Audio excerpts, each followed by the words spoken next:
প্রিয় শিক্ষার্থী, আশা করি সবাই ভালো আছো। হোসেন, প্রভাষক আইসিটি। আজকে তোমাদেরকে লেকচার 6-এ স্বাগতম জানাচ্ছি। লেকচার 6-এ আমরা যেটা শেখাবো সেটা হচ্ছে রূপান্তরেরই একটা অংশ। আমরা এর আগে একটা গ্রুপ করিয়েছিলাম, সেটা হচ্ছে কি ডেসিমাল থেকে তিনটা, বাকি যে তিনটা ছিল এই তিনটা রূপান্তর শিখিয়েছিলাম। ডেসিমাল থেকে বাইনারি, ডেসিমাল থেকে অক্টাল এবং লাস্ট ক্লাসে আমি ডেসিমাল থেকে হেক্সাডেসিমাল শিখিয়েছিলাম। এখন তো তোমাকে এর উল্টাটা মানে এর রিভার্সটা তোমাকে হচ্ছে লিখতে বলতে পারে। যেমন হচ্ছে কি তুমি আগে ডেসিমাল থেকে বাইনারি বানিয়েছিলে, এখন তোমাকে যদি বলে বাইনারি থেকে তুমি ডেসিমালে কনভার্ট করো, বাইনারি থেকে ডেসিমালে কনভার্ট করো, সেইটা তুমি কিভাবে করবে? তো বাইনারি থেকে ডেসিমাল সেটাই হচ্ছে আজকে আমরা শিখাবো। আজকে আমাদের পড়ার বিষয় হচ্ছে বাইনারি থেকে কিভাবে আমি ডেসিমাল সংখ্যায় রূপান্তর করব। আমরা এর আগে যেই তিনটা রূপান্তর শিখেছিলাম, এই তিনটা রূপান্তরের যে নিয়ম পদ্ধতি ছিল ভাগ বা গুণ করা, এই পদ্ধতিটা এখানে একেবারেই অনুপস্থিত, মানে এখানে একেবারেই নেই। তো আমাদের একেবারেই ভিন্ন একটা নতুন নিয়ম শিখতে হবে। যখন আমি অন্যান্য সংখ্যা থেকে মানে বাইনারি, অক্টাল, হেক্সাডেসিমাল থেকে যখন ডেসিমেলে রূপান্তর করব, আগে যেটা করেছিলাম ডেসিমেল থেকে বাকি তিনটা, এখন কি করতেছি এই তিনটার মধ্যে থেকে এই তিনটা দেওয়া থাকবে বা এই তিনটার মধ্যে যে কোনো একটা দেওয়া থাকবে, সেটাকে কি করব ডেসিমেলে রূপান্তর করব। যখনই ডেসিমেল বা দশমিক সংখ্যায় রূপান্তর করতে হবে তখন কিন্তু অন্যরকম একটা নিয়ম, এই নিয়মটাকে আমি গুণ এবং যোগ বলে থাকি। গুণ এবং যোগ বলে থাকি, এটা হচ্ছে আমি আমার নিজের সুবিধার জন্য বা বোঝার সুবিধার জন্য এটা বলে থাকি। নরমালি এটা তোমরা বইয়ে এই নিয়মের নাম এরকম পাবা না, ঠিক আছে? তো সেই ক্ষেত্রে আমি কেন বলি, যেন আমরা বুঝতে সুবিধা হয় বা অঙ্কগুলো করতে আমাদের যেন কোনো ঝামেলা না হয়, সেজন্য আমি এই নামটা বলে থাকি। তো এই ক্ষেত্রে তোমাকে একটা বাইনারি সংখ্যা দেওয়া থাকবে, সেই বাইনারি সংখ্যাটা 0 এবং 1 সম্বলিত থাকবে। 0 এবং 1 এর বাইরে অন্য কোনো সংখ্যা থাকবে না। এই সংখ্যাটাকে তোমার ডেসিমাল সংখ্যা বা দশমিক সংখ্যায় রূপান্তর করতে হবে, যেখানে 0 থেকে 9 এর মধ্যে সংখ্যাগুলো উত্তরে আসবে। তো কিভাবে করব আমরা খেয়াল করি। আমাদের এখানে যে সংখ্যাগুলো দেওয়া আছে, ডান দিক থেকে আমরা গোনা শুরু করব। এইটা 0 নাম্বার ঘরে অবস্থিত, খেয়াল করো 0 নাম্বার ঘরে অবস্থিত ডান দিক থেকে। তারপরেরটা 1 নাম্বার ঘরে অবস্থিত, তারপরেরটা 2 নাম্বার, তারপরে লাস্টে 1 হচ্ছে 3 নাম্বার ঘরে, এই 0 হচ্ছে 4 নাম্বার ঘরে এবং শেষ 1টা হচ্ছে 5 নাম্বার ঘরে অবস্থিত। তাহলে কোনটা কত নাম্বার ঘরে অবস্থিত সেটা আমরা হচ্ছে খেয়াল করব। লাস্ট কত আসছে, সর্বোচ্চ সংখ্যা 5 আসছে, একটু খেয়াল করি।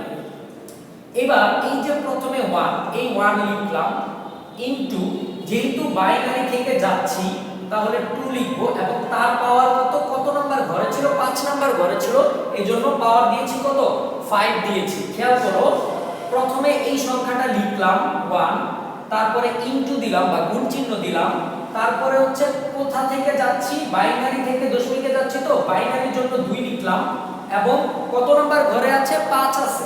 এরপরে যোগ দিব, যোগ চিহ্ন দিলাম, এরপরে আবার কত আছে, 0 আছে, লিখলাম 0 ইনটু 2 এর পাওয়ার 1 কমে গেল 4 হলো, প্লাস এরপরে আমার আর দেখার দরকার নাই কত নাম্বার ঘরে আছে, শুধুমাত্র এই প্রথমটা দেখলেই চলবে, পরেরগুলো আর এক এক করে কমিয়ে দিলেই চলবে।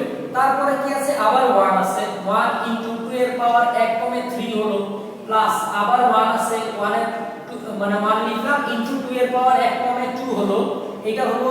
তারপরে হচ্ছে আবার 0 আছে লাস্টে, 0 ইনটু 2 এর পাওয়ার 1 কমে 1 হলো, প্লাস লাস্টে কি আছে, 0 আছে, 0 ইনটু 2 এর পাওয়ার 1 কমে 0 হয়ে গেল, ঠিক আছে? তাহলে 2 এর পাওয়ার প্রথমে ছিল 5, পরে 4, তারপরে 3, পরে 2, পরে 1, লাস্টে হচ্ছে 0। খেয়াল করো এই লাস্টের 0টা কিন্তু 0 নাম্বার ঘরে ছিল, এইজন্য লাস্টের 0টা সাথে 2 এর পাওয়ার 0 দেওয়া হয়েছে। যত নাম্বার ঘরে তত হচ্ছে পাওয়ার, যত নাম্বার ঘরে 2 এর পাওয়ার হচ্ছে তত, এটা খেয়াল করব। তো আমাদের এতটুকু কমপ্লিট। এবার আমরা কি করব, এবার আমরা সংখ্যাগুলোর মান লিখব। এই যে এতটুকু 1 ইনটু 2 এর পাওয়ার 5, এইটা হচ্ছে ক্যালকুলেটরেও করতে পারো, অথবা এটা হচ্ছে 2 এর পাওয়ার 5, এটা মানে কত, 5টা 2,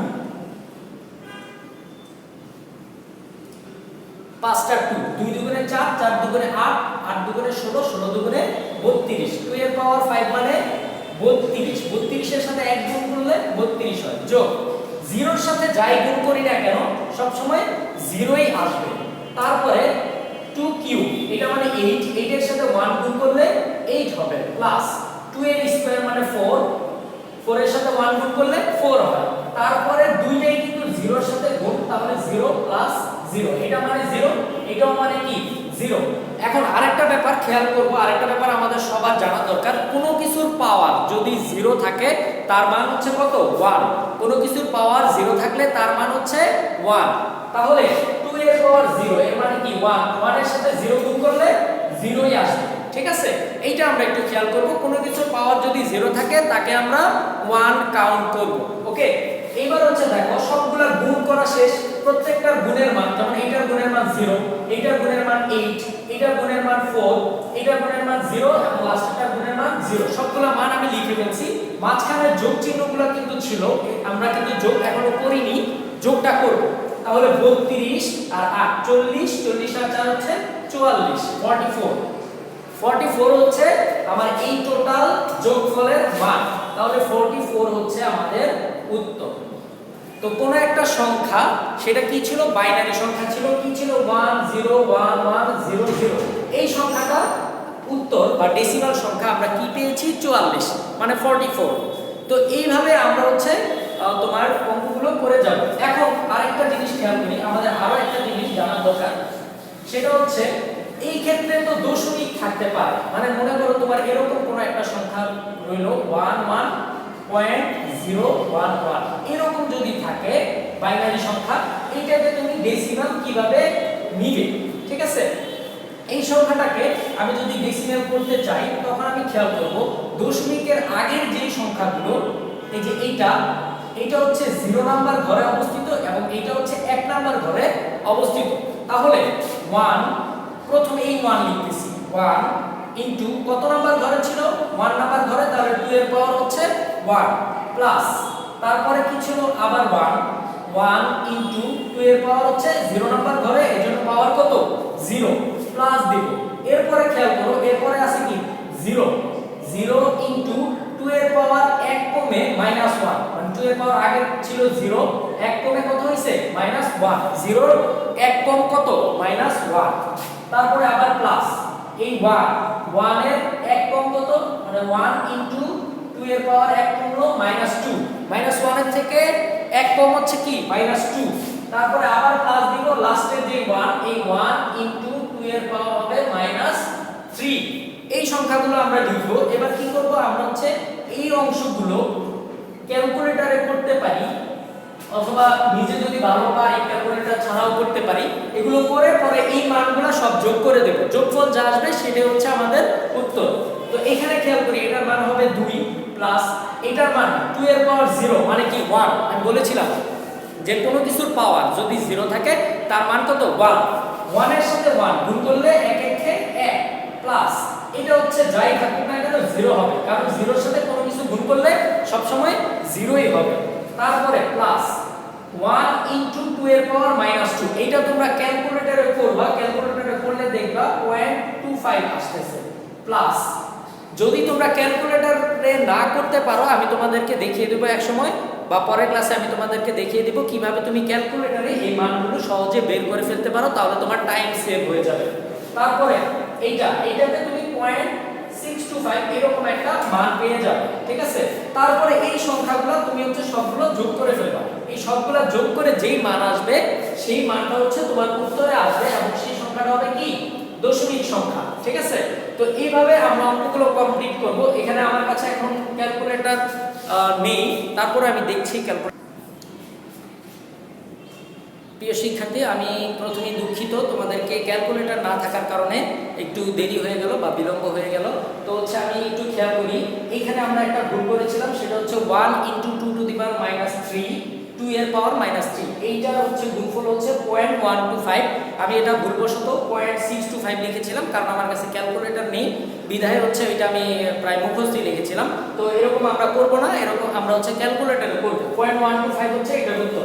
তারপরে আমরা খেয়াল করি এই যে যে কয়টা সংখ্যা পেয়েছি, পাঁচটা সংখ্যা 2 1 0 0.25 0.125, এই সংখ্যাগুলোকে আমি যোগ করব। যোগ করলে কত পাবো? 3.375। এই সংখ্যাটা 3.375 এটাই হচ্ছে আমার উত্তর, বা এটাই হচ্ছে আমার দশমিক সংখ্যা। তো আমরা হচ্ছে যদি বাইনারি থেকে ডেসিমাল সংখ্যায় রূপান্তর করি তাহলে হচ্ছে আমরা এই নিয়মে করব। কত নাম্বার ঘরে আছে 2 এর পাওয়ার হচ্ছে তত হবে। 2 এর পাওয়ার কেন? কারণ হচ্ছে বাইনারি থেকে যাচ্ছি এজন্য 2 এর পাওয়ার দিতেছি। যদি আবার অন্য কোনো সংখ্যা থেকে যেতাম তাহলে অন্য একটা সংখ্যা, মানে ধরো অক্টাল সংখ্যা থেকে ডেসিমালে যাচ্ছি, তাহলে 8 এর পাওয়ার ওই কত নাম্বার ঘরে আছে সেটা দিতাম। তো এইভাবে আমরা অঙ্কগুলো প্র্যাকটিস করে যাব। আমরা নেক্সট ক্লাসে এটা নিয়ে আরো আলোচনা করব। এরকম সেম নিয়মের আরো অঙ্ক আছে, যখন আমরা হচ্ছে তোমার অক্টাল থেকে ডেসিমেলে যাব, তারপরে হচ্ছে হেক্সাডেসিমেল থেকে ডেসিমেলে যাব, তখন আমরা এইটা আরো ক্লিয়ার বুঝবো। তো আমরা যতটুকু বুঝেছি আমরা হচ্ছে চেষ্টা করব যেন এই অঙ্কগুলো ভুল না হয়, আমরা উদাহরণ দেখে চর্চা করতে থাকি। তারপরে যদি প্রবলেম হয় তাহলে সেটা তো আমি আছি, আমি তোমাদেরকে বারবার আরো বুঝিয়ে দেব। সবাইকে ভালো ধন্যবাদ জানাচ্ছি এবং সবাইকে ভালো বাসায় পড়াশোনা করার জন্য আহ্বান জানাচ্ছি। সবাইকে ধন্যবাদ। আল্লাহ হাফেজ।